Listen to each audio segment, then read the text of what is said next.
Hey everyone, and welcome back to the channel. So today we get to take a look at the 2025 BMW X5. This is the xDrive50e. It's finished off in skyscraper gray metallic, and the MSRP is just over $77,000. We have a lot to go over for this plug-in hybrid. So on the driver's side, this is how you can plug in the vehicle and keep it charged and up to date. But this is also powered by the 3-liter twin-power turbo inline 6. This is paired to the 8-speed automatic, and combined it pumps out 483 horsepower, 516 pound-feet of torque. That's sent through the xDrive all-wheel drive system, propelling this 5,500-pound SUV from 0 to 60 in 4.5 seconds. Now, as far as fuel economy goes, you're looking right around 58 miles per gallon combined between the engine and the hybrid system, and this can also go right around 40 miles on just the EV system alone. Now up front, this model has a really nice brushed accent for the kidney grille. There's also active grille shutters both in the upper grille and in the lower section, where there's also the sensor for the distance pacing. This has LEDs for all the lighting up front with that dark housing there, and then some more cutouts on both sides to just give it some better airflow and aerodynamics. Now this model is also equipped with the 21-inch wheels that have a multi-spoke design to them with that two-tone finish, and it also has the adaptive suspension, so you can raise and lower this vehicle as needed. It's also self-leveling, which is nice to see.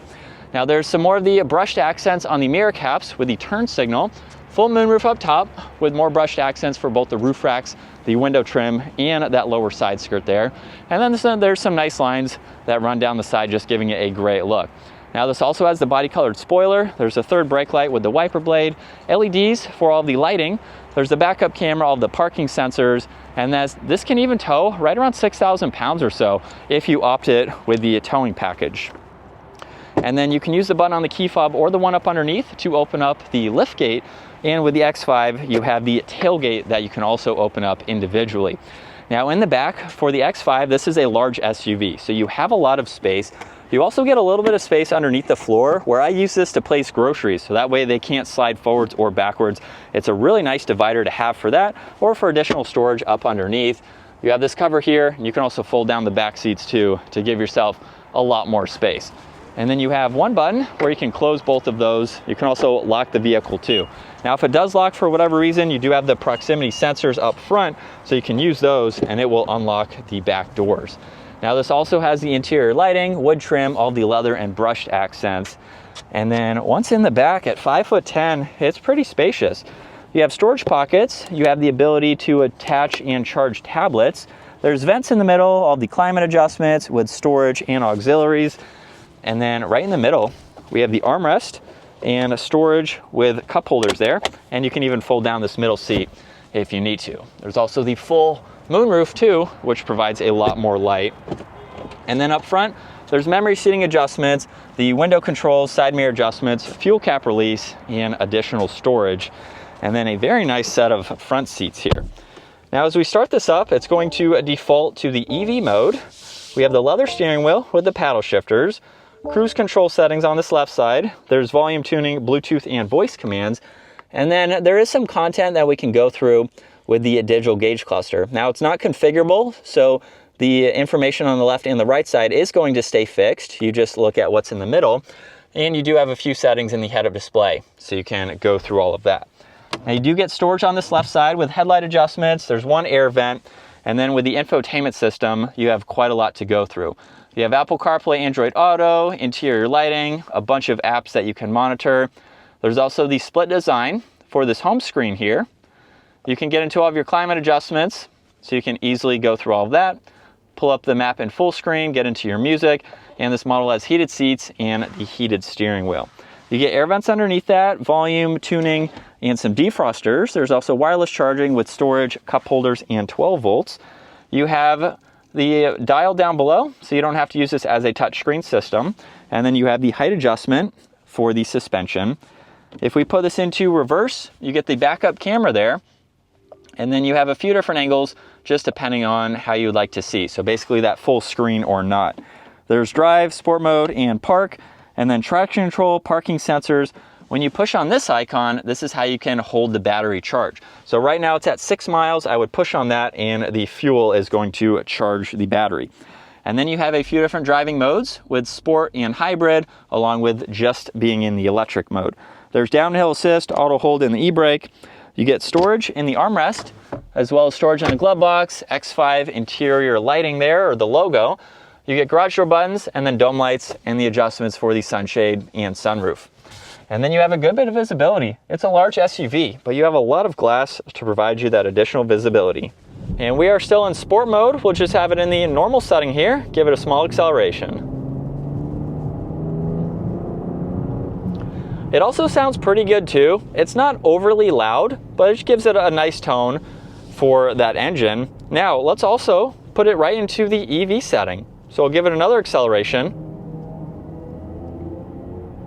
where you can hear kind of that traditional battery hum that EVs have. Now, we don't have a FOURR range for this one, but nonetheless, we can still put it in the EV setting just so you can at least see what that's like.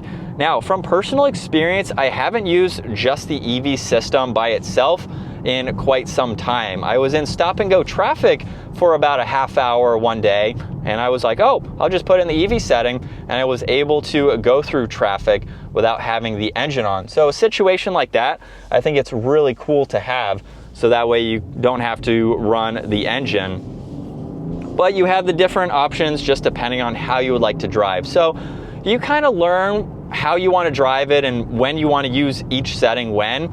Kind of a little bit of a game, just depending on how you want to drive. So we've been able to test out the different settings and kind of just play it by ear. So when you're out driving right now, maybe we want to charge the battery, so we can just push on that and experience charging that using some of the fuel and just going back and forth. It's kind of nice. It's not too complicated, so you kind of know which buttons you want to push when. But aside from that, it is a nice vehicle to drive. I like how comfortable it is. There's really no road noise or wind noise, especially when you're out on the highway doing about 70 miles an hour or so. It's very plush feeling, especially with the adaptive suspension. It absorbs bumps incredibly well, just to give you a little bit more of that luxury ride and feel. And you have plenty of space, backseat passenger space, cargo space. It's just a really good, well-rounded vehicle, and it was BMW's most popular selling SUV up until I believe last year when the X3 took over, just being a little bit smaller. But the X5, I think you can't go wrong. The X3 is definitely small, and so just depends on the size vehicle that you want. This is also a pretty maneuverable vehicle. Like I said, this is my wife's daily driver, and she likes it. She doesn't think it's too big, but she is an SUV girl, so she likes being up high in a vehicle like this, and it's very manageable for her.